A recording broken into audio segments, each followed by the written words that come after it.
BBC दुनिया में आज देखिए, कोरोना वायरस के खिलाफ जंग में उम्मीद की नई किरण। शुरू हुआ कोरोना वायरस के नए टीके का परीक्षण।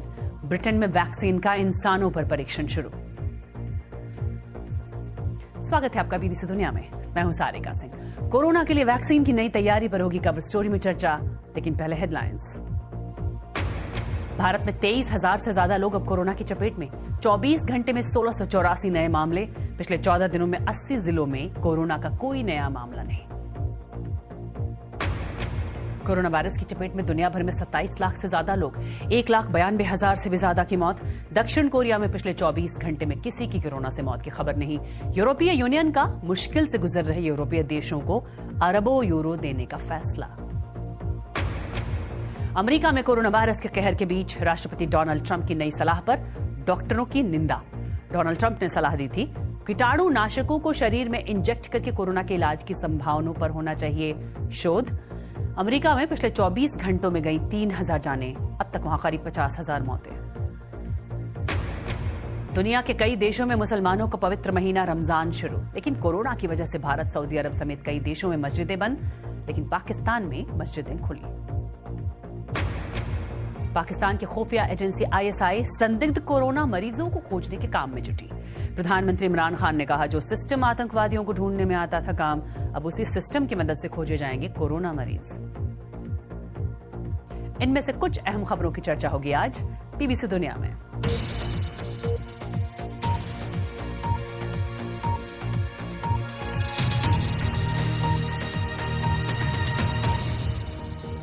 अमेरिकी राष्ट्रपति डोनाल्ड ट्रंप की एक अजीबोगरीब सलाह, जिस पर डॉक्टर भड़क उठे। रमजान और लॉकडाउन के बावजूद मस्जिदों को लेकर क्यों हो रहा है विवाद, इस पर बुलेटिन में आगे होगी बात, लेकिन पहले हमारी कवर स्टोरी की बात। कोरोना को खत्म करने के लिए वैक्सीन बनाने की तैयारी हो गई है और इसके लिए शुरू हो गए हैं अब ह्यूमन ट्रायल।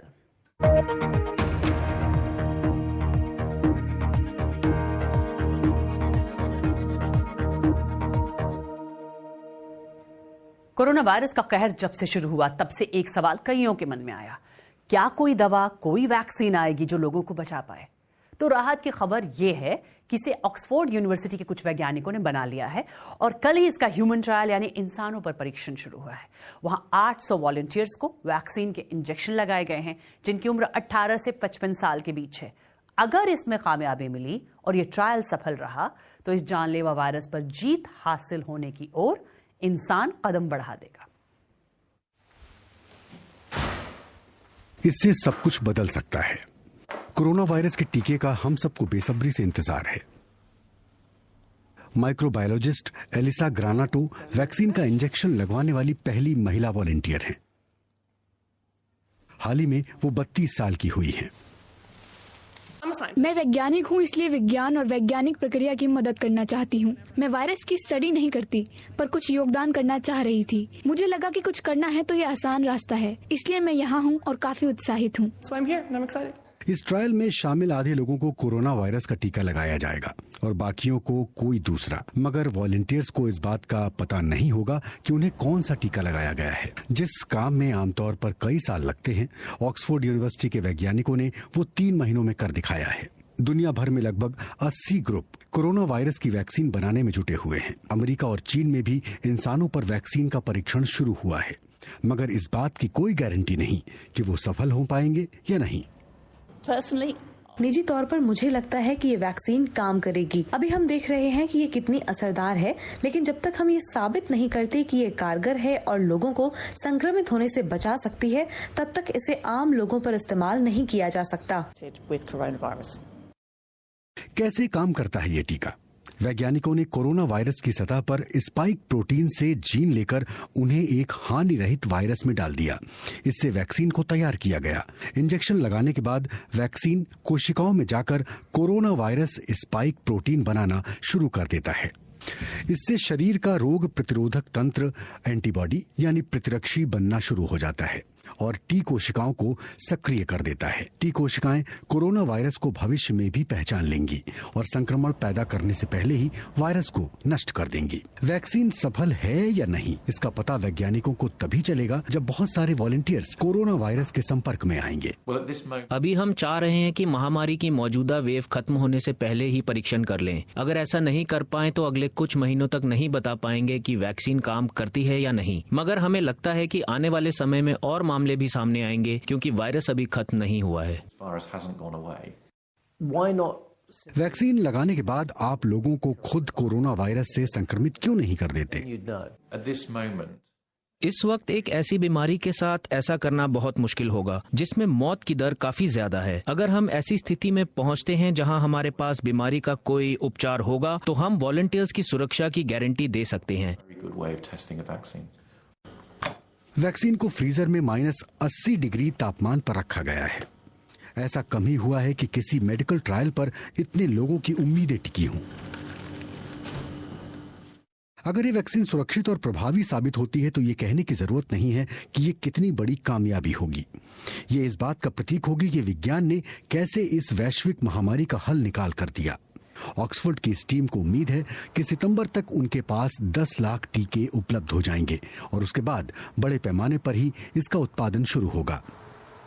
हालांकि अभी साफ नहीं है कि ये वैक्सीन पहले किसे दी जाएगी, मगर अभी तो इंतजार ये है कि ये वैक्सीन कामयाब होती है या नहीं। और ब्रिटेन में हो रहा ये ट्रायल कामयाब हुआ या नहीं ये बाद में पता चलेगा, लेकिन चीन में हो रहा एक वैक्सीन का ट्रायल फेल हो गया है। WHO के दस्तावेजों से मिली जानकारी के मुताबिक चीन में एंटी वायरल ड्रग रेमडेसिविर का ट्रायल नाकाम रहा। और कोरोना वायरस की वजह से दुनिया भर के तमाम शॉपिंग मॉल्स और मशहूर फैशन बाजार बंद पड़े हैं। इसका असर फैशन ब्रांड्स और उनके स्टाफ पर भी पड़ रहा है, क्योंकि बांग्लादेश कपड़ों की बड़ी मात्रा में निर्यात करता है। लॉकडाउन का असर बांग्लादेश पर कुछ ज्यादा ही हुआ है। वहां कपड़ों का करीब $3 अरब का ऑर्डर या तो कैंसिल कर दिया गया है या उस पर फिलहाल रोक लग गई है, जिससे लाखों लोगों की नौकरियां खतरे में पड़ गई हैं। देखिए BBC संवाददाता अकबर हुसैन की ढाका से ये रिपोर्ट। आजीविका के लिए प्रदर्शन करती बांग्लादेश की महिलाएं। ऐसी लाखों महिलाएं बीते 1 महीने से बेरोजगार हैं। ये महिलाएं कपड़े के कारखानों में काम करती थीं, पर कोरोना वायरस की वजह से कई कारखाने बंद हो गए हैं। अनीसा बेगम ढाका के बाहरी इलाके में रहती हैं। वो और उनके पति लॉकडाउन की वजह से काम नहीं कर पा रहे हैं। वो महीने में करीब 8,500 टाका कमा लेती थीं, पर अब अपनी मामूली बचत से गुजारा कर रही हैं। मेरे परिवार में 7 लोग हैं। मैं और मेरे पति दिन में एक बार खाना खाकर गुजारा कर सकते हैं, पर बच्चे ऐसा नहीं कर सकते। वो खाना मांगते हैं। मकान मालिक भी हम पर किराए के लिए दबाव बना रहा है। कपड़ा उद्योग बांग्लादेश की अर्थव्यवस्था की जीवन रेखा है, जिसमें 40 लाख से ज्यादा लोग काम करते हैं। कई फैक्ट्री मालिक अपने कर्मचारियों को पगार नहीं दे पा रहे हैं, क्योंकि कई वेस्टर्न ब्रांड्स और कारोबारियों ने अपने ऑर्डर कैंसिल कर दिए हैं। आमतौर पर एक गारमेंट फैक्ट्री ऐसी नजर आती है जहां हलचल के बीच काफी लोग काम कर रहे होते हैं। इस फैक्ट्री में H&M जैसे ब्रांड्स के लिए कपड़े बनाए जाते हैं, पर अब ये बंद पड़ी है।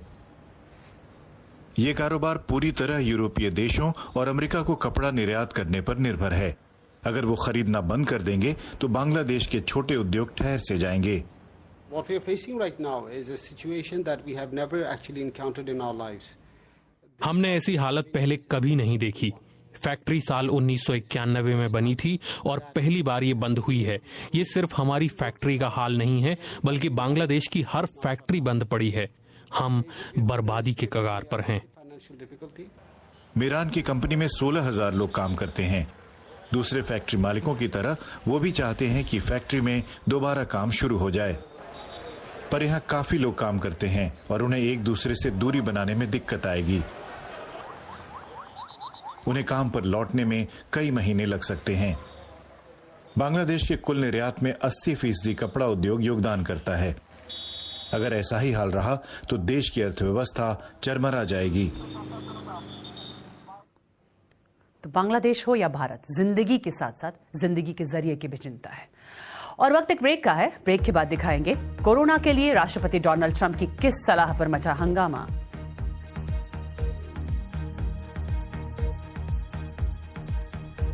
और लॉकडाउन के बीच क्यों पाकिस्तान में खुली हैं मस्जिदें?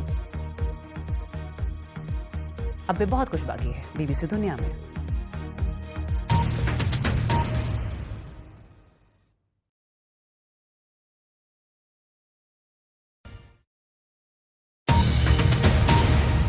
आप देख रहे हैं बीबीसी दुनिया, मैं हूं Sarika Singh.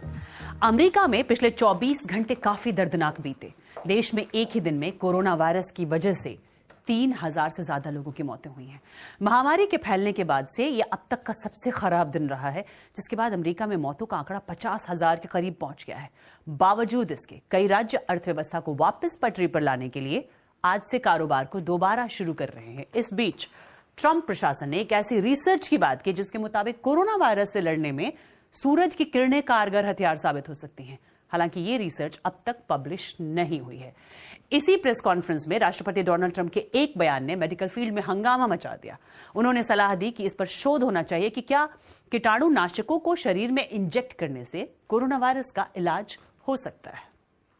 Then I see the disinfectant where it knocks it out in a minute, 1 minute. And is there a way we can do something like that by injection inside or almost a cleaning? महामारी के इस दौर में रमजान का महीना भी आ गया है, तो रमजान की तैयारियों पर भी इसका असर पड़ा है।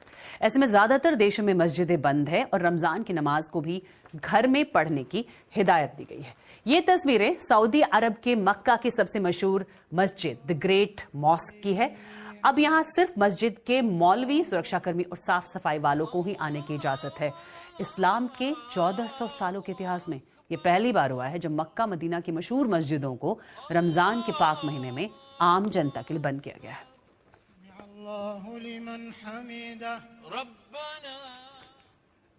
लेकिन वहीं इंडोनेशिया के रूढ़िवादी एच प्रांत में कोरोना वायरस फैलने की आशंकाओं के बावजूद यहां पर नमाज जारी रही। सैकड़ों मुसलमान विशाल बैतुर रहमान मस्जिद में जमा हुए। इनमें से बहुत कम लोगों ने ही मास्क पहना हुआ था।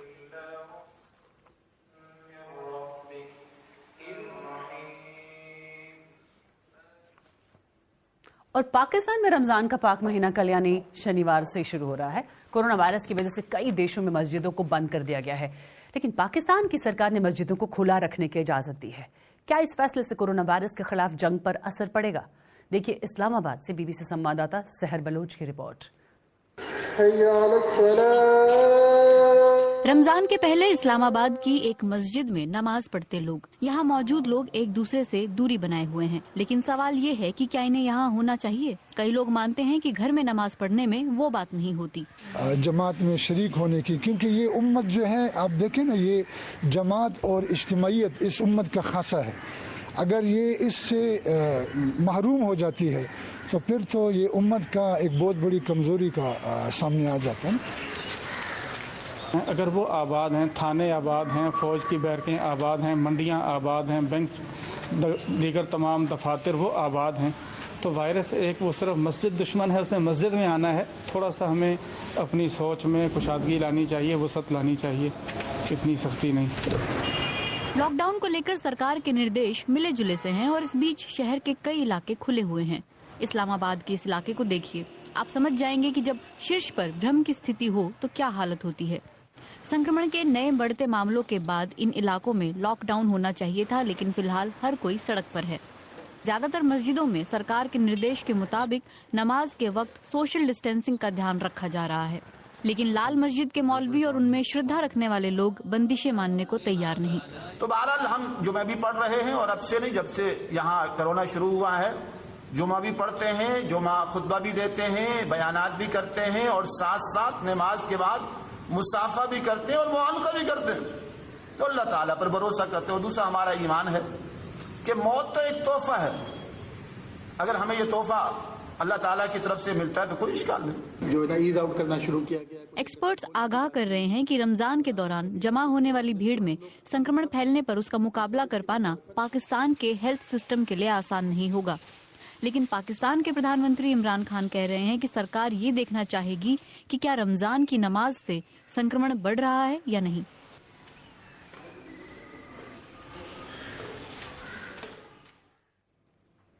और ब्रेक के बाद दिखाएंगे क्या मास्क बचाएगा कोरोना वायरस से?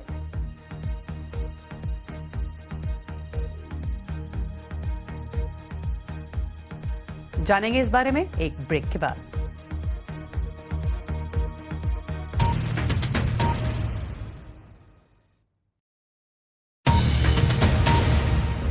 आप देख रहे हैं बीबीसी दुनिया, मैं हूं सारिका सिंह। क्या मास्क पहनने से कोरोना वायरस से बचा जा सकता है? इसे लेकर काफी बहस होती रही है। कई देशों ने मास्क को लेकर दिशा निर्देश जारी किए हैं, पर इसके पीछे आखिरकार साइंटिफिक तर्क क्या है, आइए जानते हैं। मास्क को लेकर कई देशों ने अलग अलग दिशा निर्देश जारी किए हुए हैं। कुछ तो लोगों को खुद ही मास्क बनाने की सलाह भी दे रहे हैं। विज्ञान क्या कहता है? विश्व स्वास्थ्य संगठन, जहां दुनिया भर के कई हजारों डॉक्टर, स्वास्थ्य विशेषज्ञ और वैज्ञानिक काम करते हैं, उनकी नजर मास्क को लेकर जारी दिशा निर्देश पर बनी रहती है। WHO के मुताबिक स्वस्थ लोगों को काम पर जाते वक्त मास्क पहनने की जरूरत नहीं है। जरूरत क्यों नहीं? क्योंकि अभी तक ऐसा कोई सबूत नहीं मिला है जिससे कहा जा सके कि मास्क पहनने से कोरोना वायरस से बचा जा सकता है। खुद मास्क ही आपको संक्रमित कर सकते हैं। जैसे किसी चीज को छूकर अगर आपने मास्क को छुआ या फिर चेहरे को, तो आप संक्रमित हो सकते हैं। मास्क पहनकर आप सुरक्षित महसूस करेंगे, जो कि सच्चाई नहीं है। और WHO कहता है कि इस धारणा की वजह से आप सोशल डिस्टेंसिंग और हाथ धोना कम कर सकते हैं। अगर ज्यादा लोग मास्क खरीदेंगे तो ये उनको नहीं मिल पाएगा जिन्हें इसकी ज्यादा जरूरत है। तो मास्क किसे पहनना चाहिए? ये दुनिया में कोरोना वायरस से जंग लड़ रहे तमाम स्वास्थ्य कर्मियों को पहनना चाहिए। WHO के मुताबिक अगर आप घर पर हैं और आपको कोरोना के लक्षण हैं या किसी बीमार के तीमारदार हैं और उसी के साथ कमरे में हैं, तो मास्क पहनिए।